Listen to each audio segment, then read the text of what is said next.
কক্সবাজারবাসী হয়তো এরকম দুর্ঘটনার সম্মুখীন আগে কখনো হয়নি, তবে এবারে প্রথম মনে করছেন। আমরা জানার চেষ্টা করব কি হয়েছিল এবং কি পরিমাণ ক্ষয়ক্ষতি হয়েছিল। আমরা প্রত্যক্ষদর্শী এবং মালিক পক্ষ থেকে জানার চেষ্টা করব।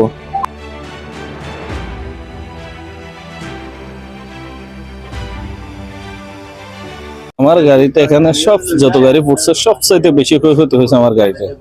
আমার গাড়িটার মূল্য আমি নতুন করে রং করছিলাম, সবকিছু রেডি করে আমি লোন নিয়ে করছি। আমি এটা লোন নিয়ে প্রায় 8 লক্ষ টাকা খরচ করে গাড়িটা একটা সুন্দর, একদম সুন্দর মডেল করে আমার কত কলকের ছবিও আপনারা দেখতে পারবেন। এই গাড়ি আগুনের একটু লেলিহান ছিল, আগুনের লেলিহানোর পরে ফায়ার সার্ভিস এসেছিল। তারা অনেক চেষ্টা করছে নিয়ন্ত্রণ করার জন্য। এর পরবর্তী ওই যখন গ্যাস ছেড়ে দিছে এখানে আগা সব জায়গায় একেবারে গ্যাস হয়ে গেছে। তখন থেকে আগুনের সূত্রপাত দাপ দাপ এখানে চলে আসতেছে। আপনি দেখেন সর্বপ্রথম ওখানে আগুনের লেলিহান এই গাড়িতে পড়ছে। এরপরে মনে করেন গাড়িতে লাগার পরে আমার দোকানে আগুন ধরছে, না হলে তো সর্বপ্রথম আমার দোকানে আগুন ধরে নাই। সর্বপ্রথম আবার গাড়িতে গিয়ে অবস্থা সব গাড়িগুলো একেবারে পুরো ছাই হয়ে গেছে।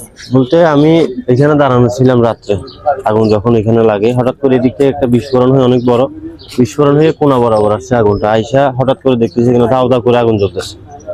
তো ধাও ধাও করে আগুন জ্বলতেছে, আমরা ওদিক থেকে যা পারি বালু মাটি যা পারছি তা মারছি কোনায়।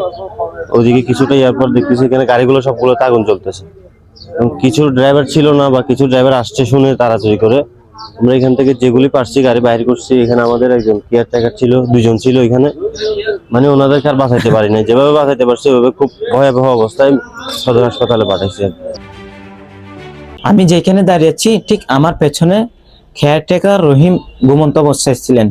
তবে মিথেন গ্যাসের প্রভাবে তিনি আগুনে দগ্ন হয়েছিলেন। তবে তাকে কক্সবাজার থেকে চট্টগ্রাম প্রেরণ করা হয়েছিল, চট্টগ্রাম থেকে ঢাকার উদ্দেশ্যে প্রেরণ করা হয়েছে বলে পারিবারিক সূত্রে আমরা জানতে পাই। গতকাল সন্ধ্যার পরে ইফতারের পরে আমরা এখানে বের হয়েছিলাম। বের হওয়ার পর দেখি যে এখানে একটু হালকা একটা আগুনের সূত্রপাত হয়েছে। সূত্রপাত হওয়ার পরে এটা ফায়ার সার্ভিস সরাসরি যাচ্ছে। সরাসরি আসার পরে প্রায় 20-25 মিনিটের মধ্যে আগুনটা নিয়ন্ত্রণে আসছিল। হঠাৎ করে ওরা দেখলাম গ্যাসটা লিক করে দিছে, হয়তো ওরা নিরাপত্তার কারণে। কিন্তু 10টার কাছাকাছি সময়ে হঠাৎ 2টা বিস্ফোরণ হয়। তখন আমরা রাস্তার অপোজিট পাশে দোকানে বসা। তখন গ্যাসটা যখন ওরা লিক করে দিছিল পুরো এলাকার মধ্যে ছড়িয়ে গেছিল। আগুনটা বিস্ফোরণ হওয়ার সাথে সাথে পুরো আগুনটা এখানে পুরো এলাকার মধ্যে ছড়িয়ে গেছে। সবাই রাস্তায় এসে দেখি গ্যাস যখন লিক হচ্ছিল সব রাস্তায় ওরা বের করে দিচ্ছে। তখন একটু নিয়ন্ত্রণে ছিল, ফায়ার সার্ভিস উপস্থিত ছিল। হঠাৎ একটু পরে যখন গ্যাস চারিদিকে ছড়িয়ে গেছে, হয়তো কোথাও কাজ করতেছিল এই চাঁদের গাড়ির স্টেশনে বা কোথাও ম্যাচ ট্যাচ চালাইছে, শুনছিলাম গ্ল্যান্ডিং করতেছিল। ওখান থেকে আগুনের মূলত উৎপাতটা শুরু হয়েছে।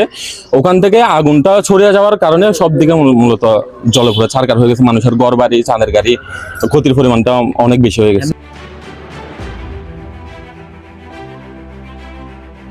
তারা দাবি করেছেন তারা যেন ন্যায্য ক্ষতিপূরণ পায় এবং ক্ষতিপূরণ বলে তারা আবারও তাদের নতুন জীবনে ফিরে আসতে পারবে বলে এমনটি আমাদেরকে বলেছেন। এই ছিল বিস্তারিত সর্বশেষ কলাতলী আদর্শ গ্রাম থেকে মনির ইউসুফ, CPN, কক্সবাজার।